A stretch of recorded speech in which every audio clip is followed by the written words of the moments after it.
നമസ്കാരം,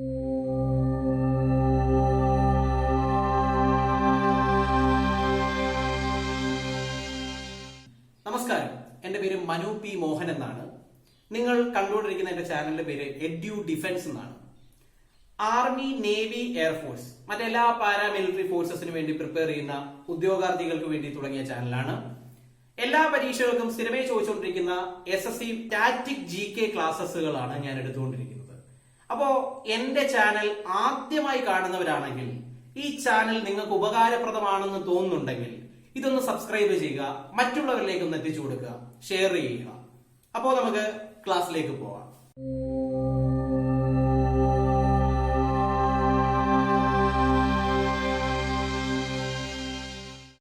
അപ്പൊ നോക്കട്ടെ, നമുക്ക് ഇന്ത്യൻ പാർലമെന്റിലേക്ക് നമുക്കൊന്ന് പോവാം അല്ലെ. ഇന്ത്യൻ പാർലമെന്റിന്റെ സവിശേഷതകൾ, ഇന്ത്യൻ പാർലമെന്റ് എന്താണ്, ഇന്ത്യൻ പാർലമെന്റിന്റെ അത് എന്തൊക്കെയാണ് ചെയ്യുന്നത്, അതിന്റെ ഫംഗ്ഷൻസ്, അങ്ങനെയുള്ള കാര്യങ്ങളാണ് നമ്മൾ ഡിസ്കസ് ചെയ്യുന്നത്. ഇന്ത്യൻ പാർലമെന്റിന്റെ മറ്റൊരു പേര്, ഇന്ത്യൻ പാർലമെന്റ് ബിൽഡിംഗ് അറിയപ്പെടുന്നത് എങ്ങനെയാണെന്ന് നമുക്ക് അറിഞ്ഞേ. ഇന്ത്യൻ പാർലമെന്റ് അറിയപ്പെടുന്നത് സൻസദ് ഭവൻ എന്നാണ്. എങ്ങനെ? സൻസദ് ഭവൻ എന്നാണ് അറിയപ്പെടുന്നത്. നോക്കുക, ഇന്ത്യൻ പാർലമെന്റിന്റെ പ്രധാനപ്പെട്ട ഫംഗ്ഷൻ എന്താണ്? ഇന്ത്യൻ പാർലമെന്റിന്റെ ഫംഗ്ഷൻ, എന്താണ്? പാർലമെന്റിന്റെ ഫംഗ്ഷൻ നോക്കുക. ആദ്യമായിട്ട് ഫ്രഞ്ച് റവല്യൂഷനിൽ ഒരു പ്രധാനപ്പെട്ട വ്യക്തിയുടെ പേര് നമ്മൾ പഠിച്ചിട്ടുണ്ട്. ഫ്രഞ്ച് റവല്യൂഷനുമായിട്ട് ബന്ധപ്പെട്ട ഒരു വ്യക്തിയുടെ പേര് നോക്കുക. മോണ്ടസ്ക്യൂ എന്ന് കേട്ടിട്ടുണ്ടോ? മോണ്ടസ്ക്യൂ എന്ന് കേട്ടിട്ടുണ്ടോ? മോണ്ടസ്ക്യൂ ആണ് ലോകത്തിൽ ആദ്യമായിട്ട് ഗവൺമെന്റിനെ മൂന്നായി തിരിച്ചിരിക്കുന്നു. അതായത് സെപ്പറേഷൻ ഓഫ് പവേഴ്സ് എന്നറിയപ്പെടുന്നു. ഗവൺമെന്റിന്റെ പവറുകളെ മൂന്നായിട്ട് തിരിച്ചിരിക്കുന്നു. എന്തൊക്കെയാ നമ്മൾ പഠിച്ചിട്ടുണ്ട്? ഗവൺമെന്റിനെ മൂന്നായിട്ട് തിരിച്ചിരിക്കുന്ന പഠിച്ചിട്ടുണ്ട്. നോക്കുക, എന്തൊക്കെയാ? ജുഡീഷ്യറി, എക്സിക്യൂട്ടീവ്, പിന്നെ ലെജിസ്ലേച്ചർ. അപ്പൊ എന്തൊക്കെയാ? മോണ്ടസ്ക്യൂ ആണ്, ഫ്രഞ്ച് റവല്യൂഷനുമായി ബന്ധപ്പെട്ട മോണ്ടസ്ക്യൂ ആണ് ലോകത്തിൽ തന്നെ ആദ്യമായിട്ട് ഗവൺമെന്റിന്റെ പവേഴ്സിനെ സെപ്പറേറ്റ് ചെയ്തത്. അതെങ്ങനെയാണ്? ജുഡീഷ്യറി എന്നും എക്സിക്യൂട്ടീവ് എന്നും ലെജിസ്ലേച്ചർ എന്നും തിരിച്ചിരിക്കുന്നു. അപ്പോ അതിൽ നിന്നാണ് ചോദ്യം വരുന്നത്. ഇന്ത്യൻ പാർലമെന്റ് എന്ന് പറഞ്ഞാൽ ലെജിസ്ലേച്ചർ ആണ് അല്ലെ? ലെജിസ്ലേച്ചർ ഭാഗമാണ് ഇന്ത്യൻ പാർലമെന്റ്. എന്താ ഈ ലെജിസ്ലേച്ചർ അല്ലെങ്കിൽ പാർലമെന്റ്? നിയമനിർമ്മാണ സഭ എന്നാണ് മലയാളത്തിൽ നമ്മൾ പഠിക്കുന്നത്. അതായത് നിയമം ഉണ്ടാക്കുന്ന സഭയാണ്. അപ്പോ മെയിൻ ഫംഗ്ഷൻ എന്ന് പറഞ്ഞാൽ എന്താണ്? ലോ മേക്കിംഗ് ആണ്. ലോ മേക്കിംഗ് എന്ന് പറഞ്ഞാൽ എന്താ? നിയമം ഉണ്ടാക്കുന്നത് അല്ലെ?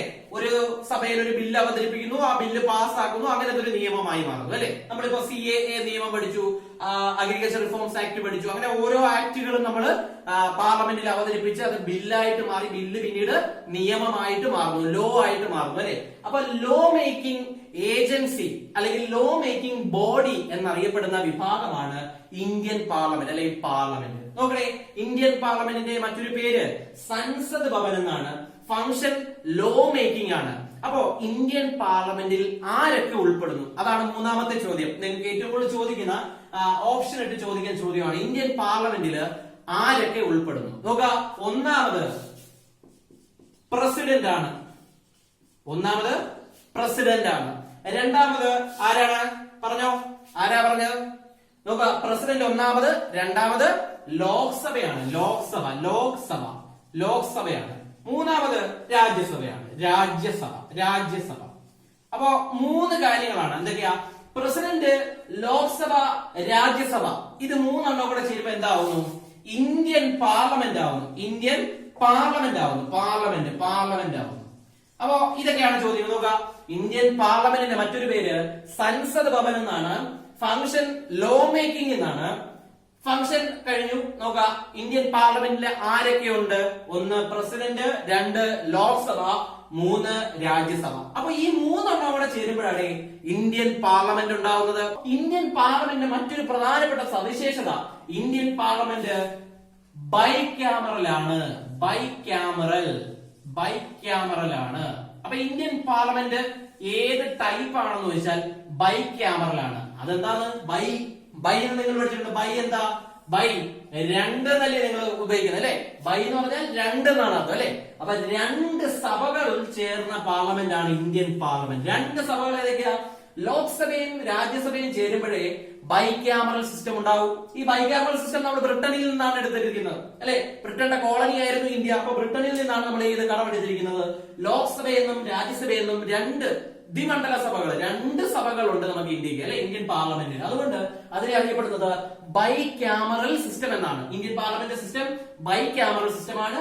ഇന്ത്യൻ പാർലമെന്റ് മറ്റൊരു പേര് സംസദ് ഭവൻ എന്നാണ്. ഫംഗ്ഷൻ ലോ മേക്കിംഗ് ആണ്. ലോ മേക്കിംഗ്, മറ്റൊന്നും വേണ്ട, ലോ മേക്കിംഗ് ആണ്. നമുക്ക് അതിന്റെ താഴേക്ക് ഉൾപ്പെടുന്നു പ്രസിഡന്റ്, ലോക്സഭ, രാജ്യസഭ. അപ്പൊ ഈ മൂന്ന് പേര് കൂടെ ചേരുമ്പോൾ ഇന്ത്യൻ പാർലമെന്റ് ഉണ്ടാവുന്നു. അടുത്ത നമുക്ക് ലോക്സഭ പഠിക്കാം.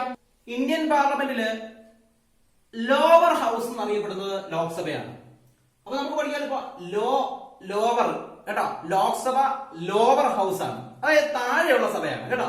അപ്പൊ ഒന്നാമത്തെ പോയിന്റ്, ലോക്സഭ അറിയപ്പെടുന്നത് ലോവർ ഹൗസ് എന്നാണ്. ലോവർ ഹൗസ് എന്നറിയപ്പെടുന്നു, ലോവർ ഹൗസ്. നോക്കുക, ഇതിനെ അറിയപ്പെടുന്ന മറ്റൊരു പേര് അറിയാമോ? ഹൗസ് ഓഫ് പീപ്പിൾ എന്നാണ്. ജനങ്ങളുടെ ഹൗസ്.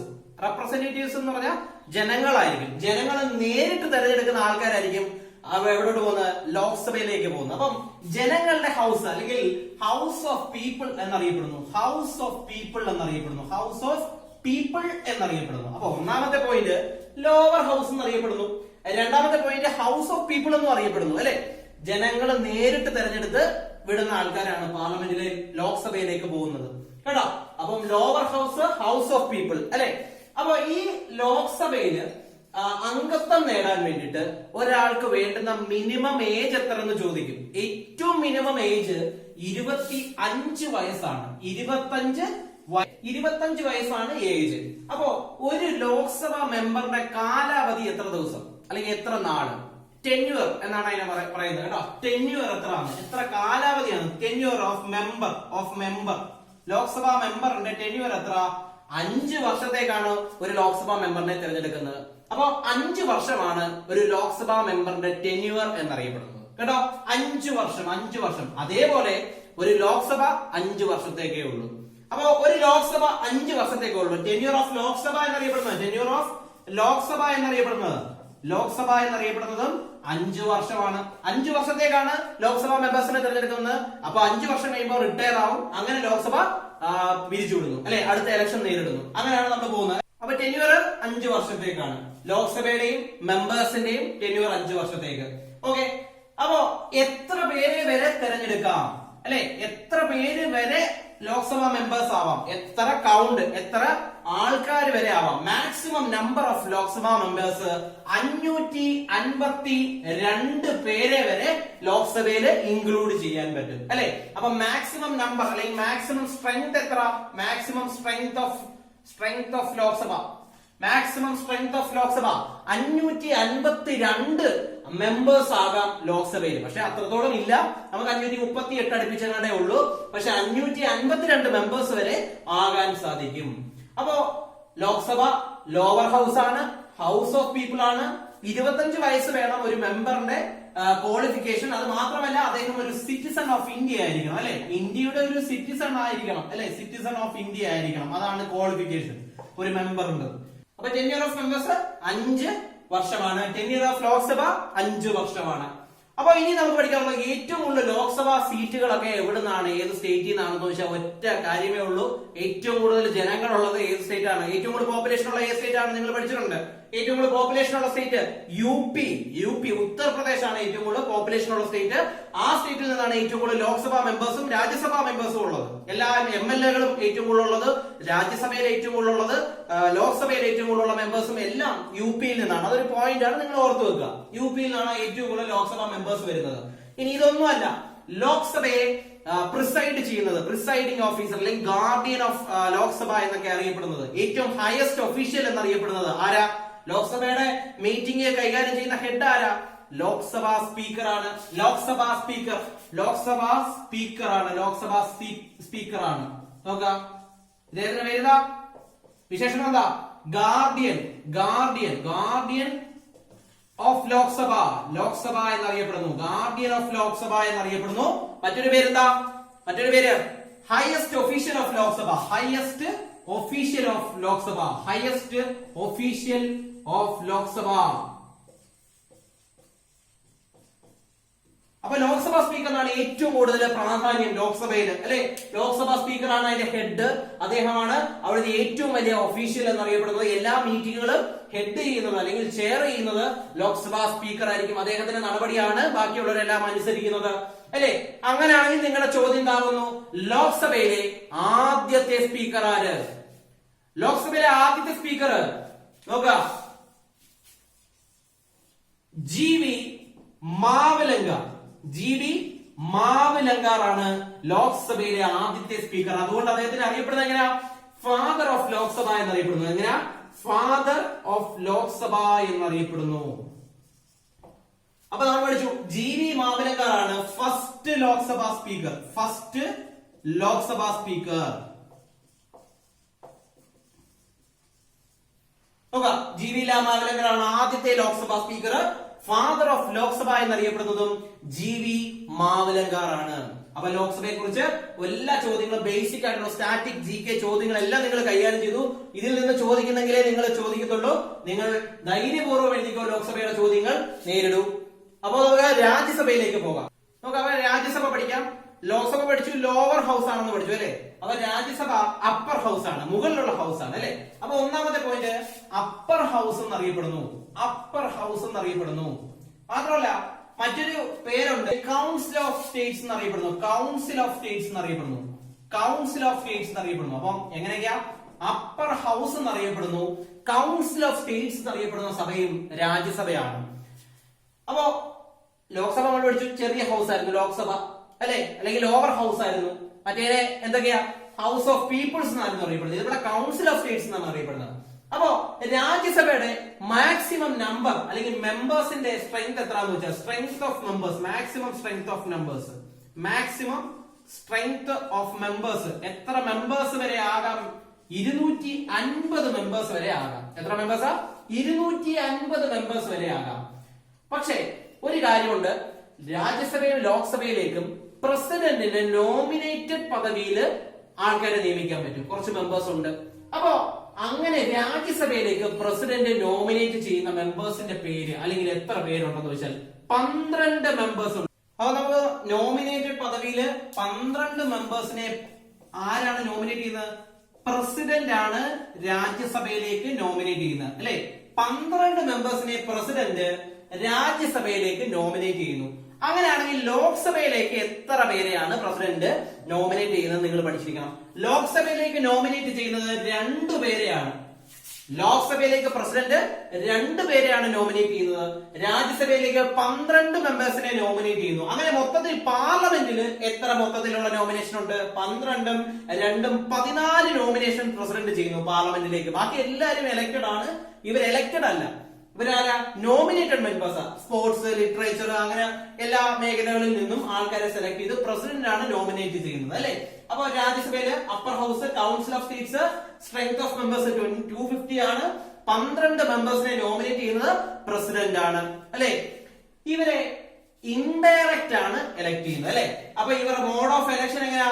ഇൻഡയറക്റ്റ് ആയിട്ടായിരിക്കും. ഇൻഡയറക്ട്ലി എലക്ടഡ് മെമ്പേഴ്സ് ആയിരിക്കും, അല്ലെ? ഇൻഡയറക്ട്ലി എലക്ടഡ് ചെയ്യുന്ന ആൾക്കാരാണ് രാജ്യസഭയിലേക്ക്. അതായത് ബെസ്റ്റ് എക്സാമ്പിൾ, നമ്മൾ നേരിട്ട് എലക്ട് ചെയ്ത ആരും രാജ്യസഭയിലേക്ക് പോകുന്നില്ല.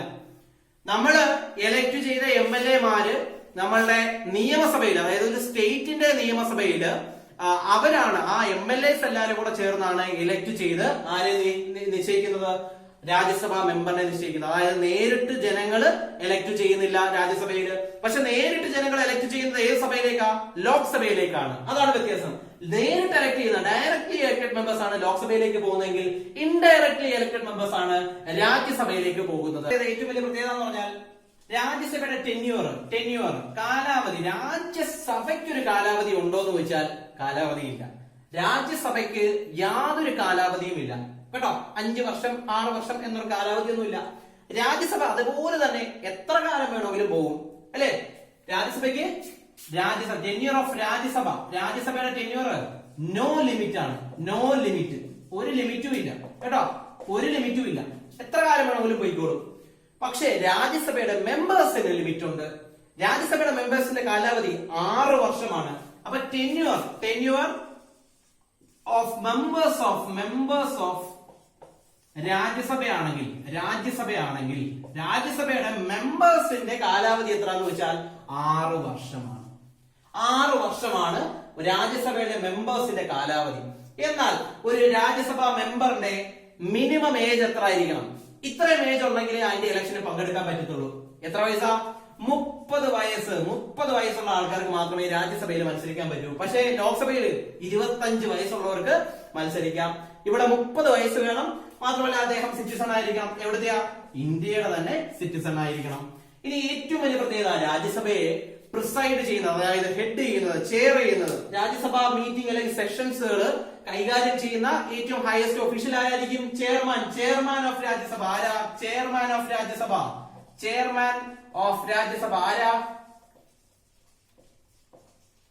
ആരാ? വൈസ് പ്രസിഡന്റ് ആണ്.